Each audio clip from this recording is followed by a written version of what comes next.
Hey guys, my name's Lauren House. I am the hostess of Beyond the House, and we are here on the Social Nostra Network. And today I'd like to discuss the buyer's inspection period. What I'm about to discuss is solely for Arizona. I don't know or work, I do have a California license, but I don't work there. So I'm only going to be speaking to Arizona. So the buyer inspection period in Arizona is 10 days.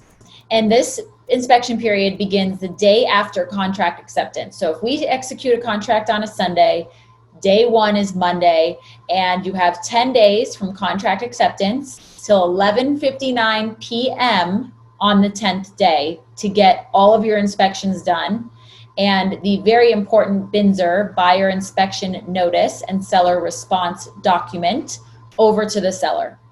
So during the 10 days, we have all the time in the world, 10 days, to look at everything that you need to. We usually start with a general inspection, and the general inspection will give us an idea as to what further inspections we need.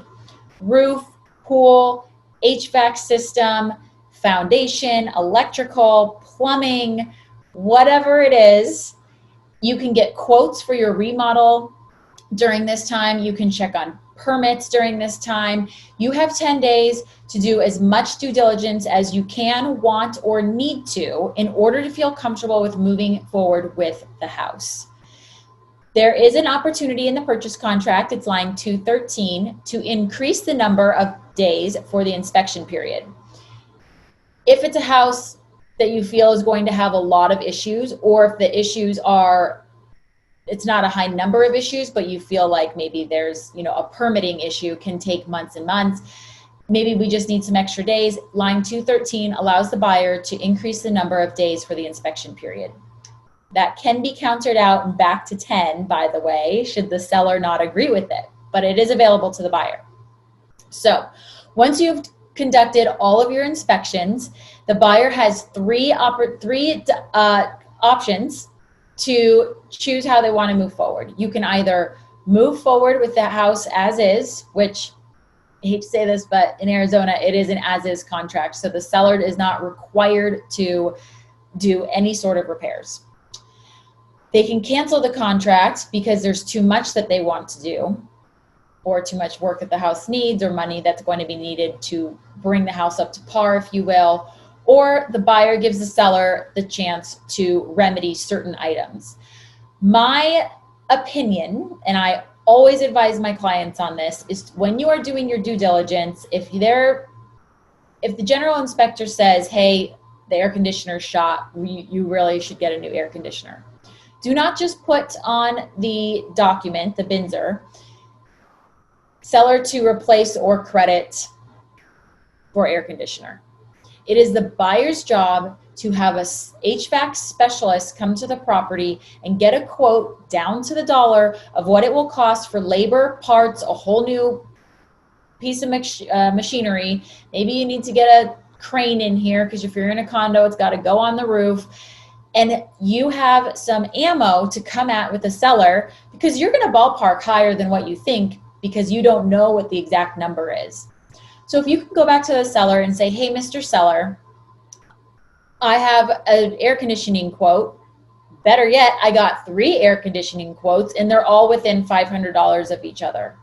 That is going to be the best route that you can take as a buyer and cover your butt and make sure that you are presenting the seller with all of your due diligence. If you simply ask for the repair or the replacement, the seller too will over ballpark what they think that it is, and then you have a greater chance of being rejected for that specific item or fix or replacement. So by showing the numbers to the seller of one or all of your inspections that you have in quotes, you are doing your very best, putting your very best foot forward and saying to the seller, hey, I don't want to steal money from you. This is the amount of money it's going to take to fix the HVAC and fix the pool. This is what we need to do.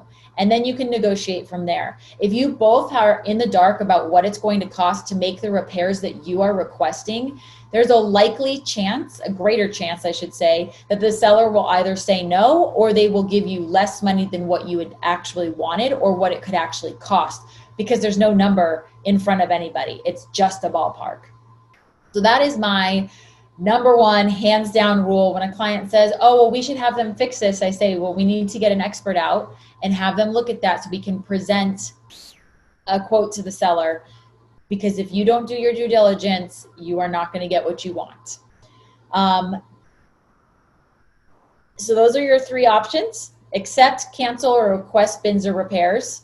And if you choose to cancel, or if you do not come to a meeting of the minds for the inspection, repairs, and replacements, then the buyer has the chance to cancel the contract after we've already given the seller an opportunity to remedy and repair and replace. And the buyer will get their earnest money back if there are valid reasons. You can't simply change your mind in the inspection period and say, oh, I found a better house, I don't want this one anymore. No. It doesn't work like that. You do not get to just change your mind and say, sorry, thanks for your time, going on to the next house. Doesn't work like that. So we have to make sure that we've done our due diligence, we found legitimate reasons that the house is not going to work for us as a buyer, and then we can move on. You will be refunded your earnest money, and through title, you will either pick up your check or they can mail it to you. If you plan on purchasing another house, you can always leave the earnest money at the title company, knowing that you will be going under contract on another house. So I hope this clears up some questions about an inspection period. I get these questions often and thought it would be helpful to make a video. If you have any other questions, feel free to comment or message me directly. I'm always available. Again, my name is Lauren House, and I am on the Social Nostra Network. Thank you.